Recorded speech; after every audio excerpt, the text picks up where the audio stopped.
नमस्कार अमरावती. अमरावती पोलीस आयुक्तालयामध्ये मोठे प्रशासकीय फेरबदल करण्यात आले आहेत. पोलीस आयुक्त राकेश ओला यांच्या आदेशानुसार तब्बल 22 पोलीस निरीक्षकांच्या बदल्या करण्यात आल्या असून गुन्हे शाखेची पुन्हा 2 विभाग करण्यात आले आहेत. या बदल्यांमुळे पोलीस दलात चांगलीच चर्चा रंगली आहे. पोलीस आयुक्त राकेश ओला यांच्या आदेशानुसार आयुक्तालय हद्दीतील 22 पोलीस निरीक्षकांना नव्या पदस्थापना देण्यात आल्या आहे.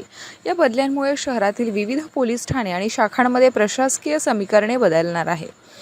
या फेरबदलातील सर्वात महत्त्वाचा निर्णय म्हणजे गुन्हे शाखेचे पुन्हा 2 शाखांमध्ये विभाजन करण्यात आले आहे. गुन्हे शाखेची जबाबदारी आता पोलीस निरीक्षक दिनेश दहातोंडे आणि पोलीस निरीक्षक अतुल वर यांच्याकडे सोपवण्यात आली.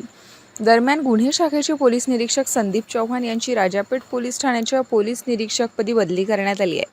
वाहतूक शाखेच्या पोलीस निरीक्षक ज्योती विल्हेकर यांची भरोसा सेलमध्ये नियुक्ती करण्यात आली असून रीता उईके यांच्याकडे बलगाव पोलीस ठाण्याची जबाबदारी सोपवण्यात आली आहे. नागपुरी गेटचे पोलीस निरीक्षक उर्ला गुंडावार यांची बडनेरा येथे बदली करण्यात आली असून फ्रेझरपुरा पोलीस ठाण्याचे निरीक्षक रोशन सिरसाट यांची कोतवाली पोलीस ठाण्यात नियुक्ती करण्यात आली आहे.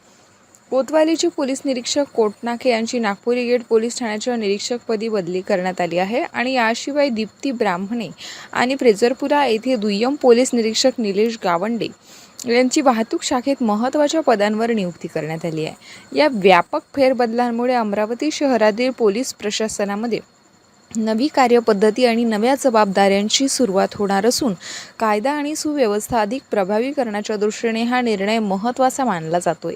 22 पोलीस निरीक्षकांच्या बदल्यांमुळे अमरावती पोलीस आयुक्तालयात मोठी प्रशासकीय पुनर्रचना झाली आहे. नव्या पदस्थापनानंतर अधिकारी आपल्या नवीन जबाबदाऱ्या कशा प्रकारे पार पाडणार याकडे आता सर्वांचं लक्ष लागून आहे.